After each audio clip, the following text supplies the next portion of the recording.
Hello guys, welcome to our channel. இப்போ நம்ம பார்க்க போற கான்செப்ட் பார்த்தீங்கன்னா pressure, winds, storms and cyclones என்ற கான்செப்ட் தான் grade 8 new science book new curiosity. சரி பார்க்கலாம் வாங்க. ஸோ முதல்ல இவங்க நமக்கு ப்ரெஷர் அப்படின்ற கான்செப்ட் என்ன பண்ணிருக்காங்கன்னா கொடுத்துருக்காங்க. இந்த ப்ரெஷர் அப்படிங்கிறது வந்து பார்த்தீங்கன்னா நம்ம பேசிக்காவே எப்பவுமே சொல்ற ஒரே டெஃபினிஷன் என்னன்னா ஃபோர்ஸ் பர் யூனிட் ஏரியா.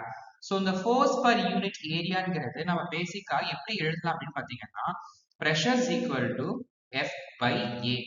அதாவது நமக்கு ஏரியா ஆஃப் கான்டாக்ட் வந்து கம்மியா இருந்துச்சு அப்படின்னா ப்ரெஷர் அதிகமா இருக்கும். ஏரியா ஆஃப் கான்டாக்ட் அதிகமா இருந்துச்சுன்னா ப்ரெஷர் நமக்கு ரொம்பவே லோவா இருக்கும்ங்கிறது தான். So if area increases fours are pressure decreases. Suppose வந்து பாத்தீங்கன்னா ஏரியா வந்து டிக்ரீஸ் ஆகுதுன்னா ஃபோர்ஸ் அல்லது ப்ரெஷர் அந்த இடத்துல வந்து நம்ம இன்க்ரீஸ் ஆகுதுன்னு சொல்றோம். ஓகே, அப்போ இந்த ப்ரெஷர் அப்படிங்கறது நம்ம எப்படி வந்து இந்த கான்செப்ட் புரிஞ்சுக்கலாம்னா இங்க பென்சிலோட எட்ஜ பாருங்க. இந்த இடத்துல எவ்வளவு ஷார்ப்பா இருக்கோ நம்ம அந்த அளவுக்கு வந்து அதுல பாத்தீங்கன்னா ப்ரெஷரை வந்து அதிகமா கொடுக்க முடியும். கரெக்டுங்களா? சோ ரொம்ப சிம்பிள்ங்க. சோ ஏரியாவை பேஸ் பண்ணி நம்ம ஃபோர்ஸே சொல்றோம் அப்படின்னாலே அது வந்து ப்ரெஷர் அப்படின்ற கான்செப்ட் குள்ள வந்துருது. சரி, அந்த எஃபெக்ட் ஆஃப் ஃபோர்ஸ் வந்து எப்ப அதிகமா இருக்கும்? எப்ப வந்து ஏரியா ஆஃப் கான்டாக்ட் வந்து கம்மியா இருக்கும். சரி, ஓகே. அப்போ இதோட யூனிட் என்னது? பாஸ்கல். ஏன்னா சயின்டிஸ்டோட நேம் பாஸ்கல் இங்க கொடுத்திருக்காங்க. இதை நம்ம எப்படி எழுதலாம்னு பாத்தீங்கன்னா இந்த ஃபோர்ஸ் அப்படிங்கிறது நம்ம எப்பவுமே நியூட்டன் அப்படின்ற சொல்லுவோம். ஏரியா அப்படிங்கிறது 2 dimension, so metre square. So newton per metre ஸ்கொயரை நம்ம என்ன பண்ணலாம்னு பாத்தீங்கன்னா ப்ரெஷரோட யூனிட்டா நம்ம சொல்ல முடியும். சரிங்களா? இப்ப அடுத்த கான்செப்ட் பாருங்க, லிக்விட் ப்ரெஷர். இந்த லிக்விட் ப்ரெஷர்ல முதல்ல இருக்க லைன் பாருங்க. If the height of the water column increases then the pressure at the bottom of the pipe also increases. அப்போ ஒரு வாட்டர் காலம் உடைய மேல இந்த வெர்டிக்கலா இந்த ஹைட் இன்க்ரீஸ் ஆயிட்டே போயிடுச்சுன்னா அந்த இடத்துல பாட்டம் இடத்துல ப்ரெஷர் நமக்கு ரொம்ப அதிகமாயிட்டே தான் போகும் அப்படின்னு சொல்றாங்க. நான் என்ன பண்றேன்னு பாத்தீங்கன்னா ஒரு பீக்கர் எடுத்துக்கிறேன். இங்க வந்து பாத்தீங்கன்னா நான் வாட்டரை ஃபில் பண்றேன். இங்க நான் ஒரு 2 ஹோல்ஸ வந்து போட்டு வச்சிருக்கேன். சரிங்களா? அதை நான் கேப் போட்டு மூடி வச்சுட்டேன். இப்போ எனக்கு வந்து பாத்தீங்கன்னா இப்ப கேப் ரிலீஸ் பண்ணும்போது இந்த தண்ணியோட ஆங்கிள் இவ்வளவு தூரமாகும். இது வந்து பாத்தீங்கன்னா இப்படி இருக்கு. ஓகேங்களா? பேசிக்காவே இந்த எம்டி ஸ்பேஸ்ல நிறைய ஏர் வந்து உள்ள ப்ரெஷர் கொடுக்கும் பொழுது இந்த ப்ரெஷர் எல்லாமே ஒட்டுமொத்தமா இந்த பாட்டம்ல தான் என்ன ஆகுது? ஆக்ட் ஆகுது. அப்போ அதனாலதான் வந்து பாத்தீங்கன்னா இந்த பாட்டம்ல இருக்கக்கூடிய இந்த இடத்துல இருக்க தண்ணி ரொம்பவே ஹை ப்ரெஷரோடவும் இந்த ஃபர்ஸ்ட் இடத்துல இருக்கக்கூடிய இடத்துல வந்து லோவஸ்ட் ப்ரெஷராகவும் இருக்கும். மிடில்ல வந்து மாடரேட் ப்ரெஷரா தான் இருக்கும். சரிங்களா? சரி, ஓகே. அப்போ பேசிக்கா இந்த ப்ரெஷர் அப்படிங்கிறது வந்து நமக்கு புரிஞ்சிருச்சு. சரி, அப்போ இப்போ டேம் அப்படின்னு எடுத்துக்கிட்டோம் அப்படின்னா அந்த டேமோட வால் பாருங்க, மேல வந்து ரொம்பவே தின்னா இருக்கு கம்பேர்ட் டு த பாட்டம். ஏன் அப்படின்னு கேட்டீங்கன்னா இந்த டேமோடைய ஹைட் எந்த அளவுக்கு இன்க்ரீஸ் ஆகுதோ அந்த அளவுக்கு பாட்டம்ல ப்ரெஷர் வந்து நமக்கு எப்படி இருக்கும்? அதிகமா இருக்கும். கரெக்ட்டுங்களா? இப்ப இதே கான்செப்ட்ல இங்கேயும் நம்ம பாக்குறோம். சரி, ஓகே. அப்ப நம்ம ஏன் வந்து இங்க ஏரியா ஆஃப் கான்டாக்ட் அதிகமா இருக்கணும் அப்படின்னா இந்த ஏரியா ஆஃப் கான்டாக்ட் அதிகமா இருந்துச்சுன்னா ப்ரெஷர் எப்படி இருக்கும்? கொஞ்சம் குறைவா இருக்கும். ஃபோர்ஸ் கொஞ்சம் குறைவா இருக்கும். சப்போஸ் இதுவுமே தின்னா வால் இருந்துச்சுன்னா இதை தாண்டி இந்த வாட்டர் என்ன பண்ணும்? அது ஃபோர்ஸ் அது பிரேக் பண்ணிடும். சரிங்களா? அப்ப ஏரியா ஆஃப் கான்டாக்ட் நமக்கு அதிகமா இருக்குன்ற பட்சத்துல நமக்கு ஃபோர்ஸ் வந்து கொஞ்சம் கம்மியா இருக்கும். ஏன் வந்து மேல மட்டும் நமக்கு வந்து ரொம்ப தின் வாலா கொடுத்துருக்காங்கன்னா நம்மளுடைய இந்த இந்த கான்செப்ட் படி பாத்தீங்கன்னா மேல வந்து லோவஸ்ட் ப்ரெஷர் தான் அப்படிங்கறத நம்ம கன்ஃபார்ம் பண்ணிருக்கோம். சோ அதுக்கு ஷாலோவா இருந்தாலே போதுமானது. சரிங்களா? ரொம்ப குறுகியதாவே இருந்தாலே போதும். ஓகேங்க? ஏன்னா இந்த மேல வந்து லோவஸ்ட் ப்ரெஷர் தான் இருக்கும், கீழே தான் நிறைய ப்ரெஷர் ஆக்ட் ஆகும். சரிங்களா? சோ அதனால டேமோட வால்ஸ் வந்து கீழே வந்து ரொம்ப ப்ராடாவும் மேல வந்து பாத்தீங்கன்னா இதை விட கொஞ்சம் கம்மியா, அதாவது பாட்டமை விட டாப் வந்து கொஞ்சம் கொஞ்சம் தின்னா இருக்கும். ஓகேங்களா? சரி, அப்ப இந்த அட்மாஸ்பியர் ப்ரெஷர்னா என்ன அப்படின்னு பாத்தீங்கன்னா pressure exerted by air around us. நம்மளை சுத்தி இருக்கக்கூடிய காற்றுல ஏற்படக்கூடிய இந்த ப்ரெஷரை தான் நம்ம என்னன்னு சொல்றோம் பாத்தீங்கன்னா அட்மாஸ்பெரிக் ப்ரெஷர் அப்படின்னு நம்ம என்ன பண்றோம்? சொல்றோம். சரிங்களா? சரி, ஓகே. இப்ப அடுத்து நம்ம ஃபார்மேஷன் ஆஃப் விண்ட் அப்படின்ற கான்செப்ட் படிக்க போறோம். ரொம்ப சிம்பிள் தான். ஃபர்ஸ்ட் நம்ம இந்த டயக்ராம் புரிஞ்சுக்கலாம். டே அண்ட் நைட்டை டிஃபர் பண்ணி இங்க நமக்கு வந்து 2 டயக்ராம் கொடுத்துருக்குறோம். இதை கண்டிப்பா புரிஞ்சுக்கணும். இங்க பாருங்க, டேல வந்து பாத்தீங்கன்னா இந்த ஏரோ மார்க்க ஃபாலோ பண்ணா வந்தா தெரியும், சீல இருந்து லேண்டுக்கு பிரீஸ் வந்து திரும்பவும் அப்படியே சைக்கிளுக்கு ஆயிடுது. ஆனா நைட் டைம்ல வந்து பாத்தீங்கன்னா இங்க லேண்ட்ல இருந்து சீக்கு வந்து பிரீஸ் போற மாதிரி நமக்கு என்ன பண்ணிருக்காங்க, காட்டியிருக்காங்க. சரிங்களா? சரி, ஓகே. இந்த ஃபார்மேஷன் ஆஃப் விண்ட்ல wind is moving air, wind is moving air அப்படின்னு கொடுத்துக்கோங்க. அப்போ இந்த காற்று அப்படிங்கிறது வந்து பாத்தீங்கன்னா ஒரு மூவிங் ஏர் தான். ஓகேவா? சரி, ஓகே. இந்த ஏர் வந்து எப்படி வந்து மூவ் ஆகும்னு பாத்தீங்கன்னா எப்பவுமே வந்து நம்ம பொட்டன்ஷியல்ல படிக்கிற மாதிரி தான், ஒரு ஹை பிரஷர்ல இருந்து லோ பிரஷருக்கு தான் பாஸ் ஆகும். ஹை பிரஷர் ஏரியால இருந்து லோ பிரஷர் ஏரியாவுக்கு தான் என்ன ஆகும், இது பாஸ் ஆகும். சரி, ஓகே. த சன் முதல்ல என்ன நடக்குது அப்படின்னு பார்க்கலாம். The sun heats the earth unevenly. The sun வந்து பாத்தீங்கன்னா இங்க வந்து நம்ம பூமியில நிலப்பகுதி, நீர் பகுதி, மணல் பகுதி நிறைய இருக்கு. அதுல அன்இவனா தான் இருக்கும். ஏன்னா ஒவ்வொரு ஸ்டேஜ்ல இருக்கு இல்லையா, சாலிட் லிக்விட்ன்ற மாதிரி டிஃபரண்ட் ஸ்டேட்ஸ் ஆஃப் கண்டிஷன் அதிகம். சரி, ஓகே. இந்த சன் வந்து யூஸ்வலாவே வந்து பாத்தீங்கன்னா அன்ஈவனா தான் நமக்கு என்ன பண்ணுது, இந்த ஹீட்டை வந்து ஸ்ப்ரெட் பண்ணுது. சரி, லேண்டும் வாட்டரும் நமக்கு என்ன ஆகல, ஈக்குவலா நமக்கு ஹீட் ஆகல. அப்போ சில இடங்கள் வந்து நமக்கு எப்படி இருக்கும், ஹாட்டாவும், சில இடங்கள்ல வந்து கொஞ்சம் ஹாட் கம்மியாகவும் இருக்கும். சரிங்களா? சரி, ஓகே. இப்போ இந்த ஹாட் ஏர், இந்த சூடான காற்று இருக்கு இல்லையா, அது என்ன பண்ணும்னு பாத்தீங்கன்னா மேல எழும்பி போயிடும். ஓகேங்களா? ஏன்னு பாத்தீங்க அப்படின்னா இது வந்து இந்த காற்று வந்து இந்த ஹீட் அப்சர்வ் பண்ண அந்த காற்றோட டென்சிட்டி குறைஞ்சு போயிடும். ஓகே, அப்போ அந்த வார்ம் ஏர் எல்லாம் என்ன ஆயிடும் பாத்தீங்கன்னா மேல் நோக்கி இது போயிடும். ஓகேங்களா? அப்போ மேல போகும் பொழுது, அதாவது கொஞ்சமா மேல அப்படியே போகும் பொழுது என்ன ஆகுதுன்னா அந்த காற்று இருந்த அந்த வார்ம் ஏர் வந்து மேல போயிடுச்சு இல்லைங்களா, அப்படி மேல போகும் பொழுது அந்த இடத்துல ஒரு எம்டி ஸ்பேஸ் கிரியேட் ஆகுது. அந்த எம்டி ஸ்பேஸ நம்ம என்னன்னு சொல்றோம் பாத்தீங்கன்னா நம்ம லோ பிரஷர் ஏரியா அப்படின்னு சொல்றோம். சரி, அப்போ உடனே என்ன பண்ணணும்னு பாத்தீங்கன்னா அந்த கூல் ஏர் ரொம்ப சில்லுன்னு காத்து இருக்குல்ல, அது வந்து பாத்தீங்கன்னா இதை நோக்கி வர ஆரம்பிக்கும். அப்போ ஒரு ஹை பிரஷர் நம்ம சொல்லக்கூடிய அந்த கோல்ட் ஏர் வந்து பாத்தீங்கன்னா இந்த எம்டி ஸ்பேஸ ஃபில் பண்றதுக்கு வரும். சரிங்களா? அப்போ இந்த மூவிங் ஆஃப் ஏர் நடக்குது இல்லையா, அததான் நம்ம வந்து விண்ட் அப்படின்னு நம்ம என்ன பண்றோம் சொல்றோம். டே டைம்ல வந்து பாத்தீங்கன்னா லேண்ட் வந்து வார்மா இருக்கும் தண்ணியை விட. ஓகேங்களா? நைட்ல வந்து பாத்தீங்கன்னா வாட்டர் வந்து வார்மா இருக்கும் லேண்டை விட. ஓகேங்களா? சரி, ஓகே. இந்த சைக்கிளிக்கும் நம்ம என்ன பண்ணிட்டோம் பார்த்தாச்சு. சரி, ஓகே. இப்போ இந்த ஃபார்மேஷன் ஆஃப் ஸ்டார்ம்ஸ் அப்படின்ற கான்செப்ட் நம்ம இப்ப டிஸ்கஸ் பண்ணலாம். சரி, ஓகே. இந்த ஸ்டார்ம் அப்படின்னா என்னன்னு பாத்தீங்கன்னா ஒரு வயலண்ட் வெதர் கண்டிஷன் அப்படின்னு சொல்றாங்க.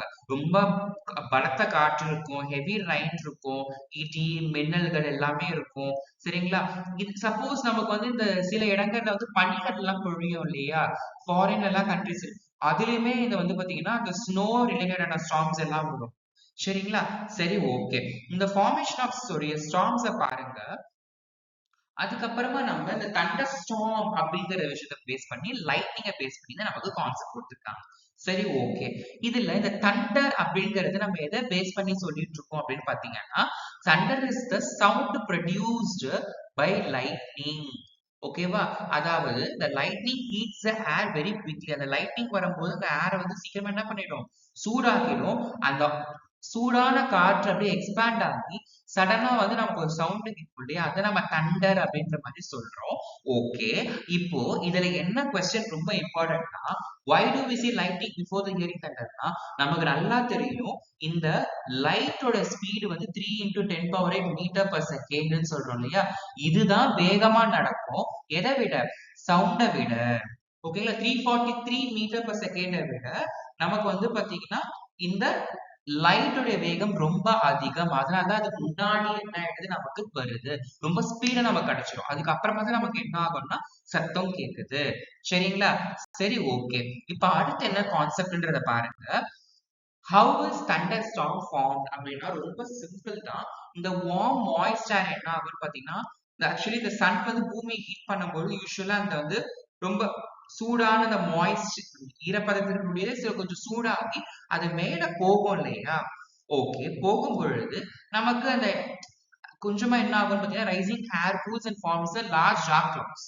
நமக்கு அந்த ரைசிங் ஏர் வந்து என்ன ஆகுது, கொஞ்சமா கூல் ஆகி அப்படி கொஞ்சம் கொஞ்சமா நமக்கு என்ன ஆகுது, ஒரு கிளவுட்ஸா ஃபார்ம் ஆகுது. இதுல சப்போஸ் இங்க வந்து ரொம்ப பெரிய டார்க் கிளவுட்ஸா இருந்துச்சுன்னா அது இங்க பாருங்க குமிலோனிம்பஸ் அப்படின்னு சொல்லுவாங்க. இந்த குமிலோனிம்பஸ் அப்படின்றது இந்த கிளவுட்ஸோட நேம் தான். இது ரொம்ப டார்க் அண்ட் பெரிய கிளவுடா இருக்கும் அப்படின்னு சொல்றாங்க. சரி, ஓகே. இந்த வார்ம் ஏர் வந்து மேல சீக்கிரமா வந்து நமக்கு ரைஸ் அப் ஆக இந்த கோல்டு ஏர்ல என்ன ஆகும், கீழ் நோக்கி வரும். ஓகேங்களா? சரி, ஓகே. அப்போ எலக்ட்ரிக் சார்ஜ் வந்து டெவலப் ஆகும். என்னன்னு பாருங்க, அந்த கிளவுடுக்குள்ளேயே வந்து பாத்தீங்கன்னா நிறைய வாட்டர் டிராப்லெட்ஸ் எல்லாம் இருக்கும். குட்டி குட்டி குட்டி ஐஸ் பார்ட்டிகல்ஸ் எல்லாம் இருக்கும். அதுக்கிடையே ஏற்படக்கூடிய அந்த உராய்வுகளால, அந்த ரப்பிங்னால நமக்கு என்ன ஆகுதுன்னு பாத்தீங்கன்னா ஒரு எலக்ட்ரிக் சார்ஜ் நமக்கு கிரியேட் ஆகுது. அப்போ இந்த லைட்னிங் அண்ட் தண்டர் என்ன ஆகுது, நமக்கு அக்கர் ஆகுது. எலக்ட்ரிக் சார்ஜ் என்ன ஆகுது, சடனா டிஸ்சார்ஜ் ஆகும். இப்போ என்னன்னு பாத்தீங்கன்னா இப்போ மரம் இருக்கு, இங்க மரம் இருக்கு, இங்க வந்து கிளவுட்ஸ் இருக்கு. ஓகேங்களா? இதுல இருந்து சடனா என்ன ஆகுது, இந்த மரத்துக்கு வந்து டிஸ்சார்ஜ் ஆகுது. அப்ப டிஸ்சார்ஜ் ஆகும் போது நமக்கு லைட்னிங்கா நமக்கு என்ன ஆகுது தெரியுது. அப்ப the heat from a lightning causes air to expand. அப்ப லைட்னிங் மூலமா கிரியேட் ஆகுது, நமக்கு ஹீட் கிரியேட் ஆகும்னு பார்த்தோம். அதுல ஏர் அந்த மாலிகுல்ஸ் என்ன எக்ஸ்பேண்ட் ஆகும் பொழுது நமக்கு தண்டர் ஃபார்ம் ஆகுது. சரிங்களா? சரி, ஓகே. இப்ப அடுத்து இந்த ஸ்டார்ம்லாம் எப்படி ஃபார்ம் ஆகுதுன்னு பேசிக்கா திரும்பவும் அதே தான் நம்ம திரும்ப என்ன பண்ண போறோம், ரிவைஸ் பண்ண போறோம். சன் வந்து எர்த்தை ஹீட் பண்ணும்போது அந்த வார்ம் ஏர் எல்லாம் என்ன ஆகும்னு பாத்தீங்கன்னா மேல போயிடும். அந்த மாய்ஸ்சர் பிகம்ஸ், அதாவது எல்லாமே ரொம்ப லைட் ஆயிடும். ஓகேங்களா? மேல அப்படியே வந்து நமக்கு அப்படியே வேப்பரைசேஷன் மாதிரி மெத்தட்ல நமக்கு அப்படியே டென்சிட்டி கம்மியா இருந்தால மேல போயிடும் காத்து. அப்போ அந்த கோல்டு ஏர் வந்து கீழே வரும்பொழுது நமக்கு என்ன ஆகுதுன்னு பாத்தீங்கன்னா வார்ம் ஏர் இந்த பிளேஸ வந்து அந்த கோல்டு ஏர் வந்து ரொம்ப ஹெவியா இருக்கும் இல்லையா, அது இந்த எம்டி ஸ்பேஸை ரிப்ளேஸ் பண்ணுது. அப்போ இந்த கிளவுட்ஸ் வந்து ஃபார்ம் ஆகுறது போது என்ன ஆகுதுன்னா it rising the warm air cools. அந்த வார்ம் ஏர் வந்து கொஞ்சம் கொஞ்சமா வந்து என்ன கூல்ட் ஆகி ஒரு டார்க் கிளவுடா நமக்கு ஃபார்ம் ஆகிறது. அப்போ strong winds develop, air moves very fast because of pressure difference. ஏன்னா இந்த மேல இருந்து கீழ இருந்து மேல வந்து இந்த ஏரோட சர்க்குலேஷன் இருக்கிறதுனால அதுல வார்ம் ஏர் மேல போறதுனால பிரஷர் டிஃபரன்ஸ் அதிகமா இருக்கும் இல்லையா. அப்ப நமக்கு விண்டு வரும் முன்னாடியே பார்த்தோம் இல்லையா, அதுல வந்து நமக்கு காற்று ரொம்ப அதிகமாக இருக்கும் அப்படின்னு பாக்குறாங்க. ஓகே, ஸ்டார்ம் வந்து உடனே என்ன ஆகுது, ஸ்டார்ட் ஆகி நமக்கு வந்து சிவியரான மழை, அப்புறம் இடி மின்னல், இந்த மாதிரியான பலத்த காற்று எல்லாமே நமக்கு என்ன ஆகுதுன்னு பாத்தீங்கன்னா அக்கர் ஆகுதுன்றதை நம்ம பார்க்கணும். சரி, ஓகே. இப்ப அடுத்து என்ன இருக்குன்னு பார்க்கலாம் வாங்க. ஸ்டார்ம், இது வந்து ஸ்டார்மோட பேசிக் டெஃபினிஷன் தான். ஸ்டார்ம் அப்படிங்கிறது when moist air rises rapidly and cool air rushes in. அது எந்த இடத்துக்கு இது ரஷ் ஆகி இந்த ஸ்பேஸை ஃபில் பண்ண வரும்பொழுது ஒரு பலத்த கிளவுட்ஸ் வந்து பெரிய கிளவுட்ஸ், ரொம்ப பலத்த காற்று, அப்புறம் பார்த்தீங்கன்னா இடி, அப்புறம் ரொம்ப மழை, இது எல்லாமே ஃபார்ம் ஆகும். இது எல்லாம் எப்படி எதனாலதுன்னா இந்த ப்ரெஷர் டிஃபரன்ஸ்னால. இந்த ப்ரெஷர் டிஃப்ரெண்ட் ஆகுது இல்லையா, மேல போகும்போது ஒரு கோல்டர் ஆகுது, தொகப்பே ஆகுது. அப்ப ப்ரெஷரோட டிஃபரன்ஸ் ஆயிட்டே இருக்கு இல்லைங்களா, இதனாலதான் நமக்கு ஸ்டார்ம் வந்து ஃபார்ம் ஆகுது. சரிங்களா? சரி, ஓகே. இப்போ இந்த சைக்ளோன் அப்படின்ற கான்செப்ட் நம்ம என்னன்னு பார்க்கலாம் வாங்க. இந்த சைக்ளோன் அப்படிங்கிறது ரொம்ப சிம்பிள் தான். இப்ப நம்ம படிச்ச அதே கான்செப்ட் தான் நமக்கு இருக்கும். பட் இது நம்ம வந்து கடலுக்கு மேல கடலோட பரப்பளவுல நம்ம என்ன பண்ண போறோம்னா டிஸ்கஸ் பண்ண போறோம். இந்த சைக்ளோன் அப்படிங்கிறது ஒண்ணுமே இல்ல. சைக்ளோன் எப்படி ஃபார்ம் ஆகுது பாருங்க. Cyclone forms over warm ocean water when warm moist air rises. ஒரு கொஞ்சம் சூடான அந்த வார்ம் சேசக்கூடிய அந்த ஏர் வந்து தண்ணியை விட்டு மேல அப்படி ரைஸ் ஆகும். ரைஸ்னா மேல அப்படியே போகும் பொழுது அந்த இடத்துல நமக்கு என்ன ஆகும், ஒரு லோ ப்ரெஷர் ஏரியா கிரியேட் ஆகுது. அந்த எம்டி ஸ்பேஸ் நம்ம அங்க பார்த்தோம், நம்ம இங்க லோ ப்ரெஷர் ஏரியா தான் நம்ம இங்க சொல்றோம். அங்கேயுமே நம்ம லோ ப்ரெஷர் ஏரியா தான் சொல்லிட்டு இருக்கோம். சரி, ஓகே. இந்த கோல்டு ஏர் என்ன ஆகுது, ரஷ் ஆகி இந்த இடத்துல வந்து எர்த் சுத்துது இல்லையா, எர்த் சுத்துறதுனால இவங்க என்ன சொல்றாங்கன்னு பாத்தீங்கன்னா இந்த கோல்டு ஏர் வந்து இம்மிடியா அந்த லோ ப்ரெஷர் ஏரியாவை வந்து நோக்கி போகும்போது அதுவுமே என்ன ஆகுது, ரொட்டேட் ஆகுற மாதிரி நமக்கு தெரிகிறது. ஏன் அப்படின்ற ரீசன் பாத்தீங்கன்னா டியூ டு எர்த்ஸ் ரொட்டேஷன். பூமி வந்து தன்னை தானே சுத்திக்கிட்டு என்ன பண்ணுது, அவங்க சுத்தி வர்றதுனால இது வந்து என்ன ஆகுது, அந்த ஏர் வந்து ரஷ் ஆகும் போது நமக்கு இந்த மாதிரி ஒரு மாதிரி ஸ்பின் ஷேப் நமக்கு தெரியுது. அப்போ ஃபார்ம்ஸ் அ பவர்ஃபுல் ஸ்டார்ம். அந்த நேரங்கள்ல ஒரு விஷயம் வந்து உருவாகும், அது வந்து சைக்ளோன். சரிங்களா? சரி, ஓகே. இப்போ இது எப்படி கிரியேட் ஆகுதுன்ற திரும்பவும் நம்ம பாயிண்ட் பை பாயிண்ட் பார்க்கலாமாங்க. Warm ocean water heats the air. ஓகேங்களா? சோ அந்த வார்மா இருக்கிற ஓஷன் வாட்டர் வந்து அந்த ஏரை வந்து ஹீட் பண்றதுனால so cyclones form over warm seas or oceans. இது ரொம்ப முக்கியம்.